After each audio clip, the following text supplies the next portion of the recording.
before it became a collectible, before it became silver, and before it became valuable. This coin became a memory. The Kennedy half-dollar was born out of one of the most emotional moments in American history, following the assassination of President John F. Kennedy in 1963, when an entire nation was grieving and searching for a way to honor a leader whose time was cut tragically short. Within weeks, the U.S. Mint made an unprecedented decision to replace the Franklin half-dollar with a new design bearing Kennedy's portrait, making this coin not just currency, but a symbol of loss, unity, and remembrance. First released in 1964, with a composition of 90% silver that instantly caused people to hoard it rather than spend it, because holding this coin felt like holding a piece of history itself. Unlike other coins that slowly gain meaning over decades, the Kennedy half-dollar entered circulation already heavy with emotion. Its obverse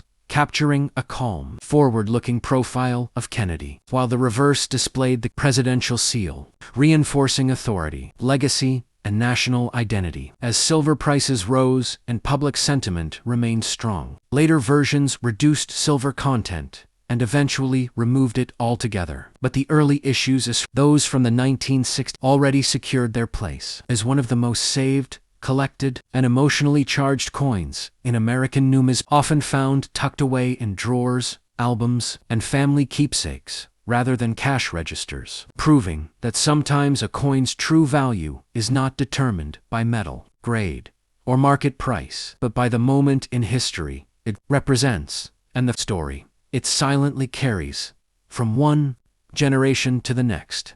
The Kennedy half-dollar quietly transformed from a circulating coin into a time capsule of changing American values, economics, and public behavior.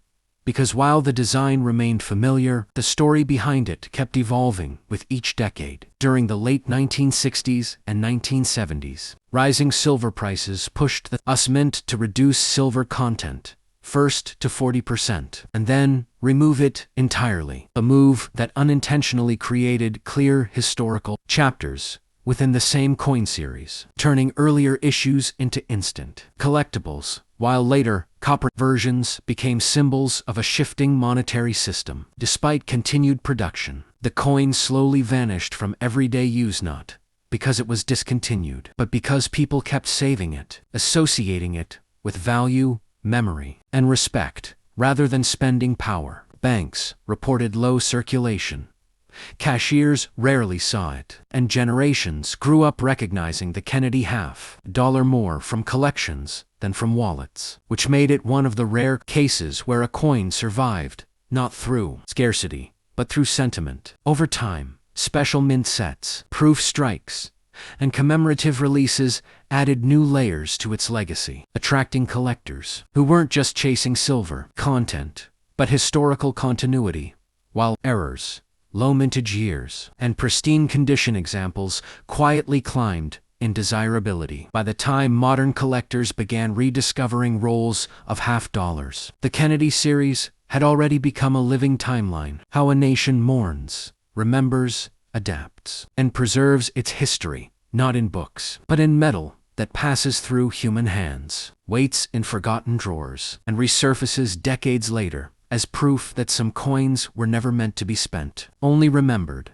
As the Kennedy half-dollar moved deeper into the modern era, its role quietly shifted from a misunderstood circulation coin into a benchmark of American numismatic culture, because by the 1990s and 2000s, the coin was no longer judged by how often it was spent, but by how carefully it was preserved. Collectors began studying mint marks, strike quality, and subtle design details with renewed intensity, realizing that certain issues, especially early proof strikes, low mintage business strikes, and high-grade uncirculated examples, were aging far better than anyone had predicted. Meanwhile, the U.S. Mint continued producing Kennedy half-dollars, primarily for collectors, a rare honor that placed the coin in a category shared by very few designs, signaling that its importance was no longer economic, but historical. As auction records slowly climbed and registry set competition increased, pristine examples began commanding prices that shocked casual observers, reinforcing the idea that this was no longer just another half-dollar, but a symbol of continuity in a rapidly changing monetary world. Today, the Kennedy half-dollar stands as a bridge between past and present, born from national tragedy, shaped by economic transformation, and preserved by generations who instinctively felt its value long before the market confirmed it, making every surviving piece not merely a coin, but a witness to history, quietly waiting for the right hands to recognize what it truly represents. And here's the question.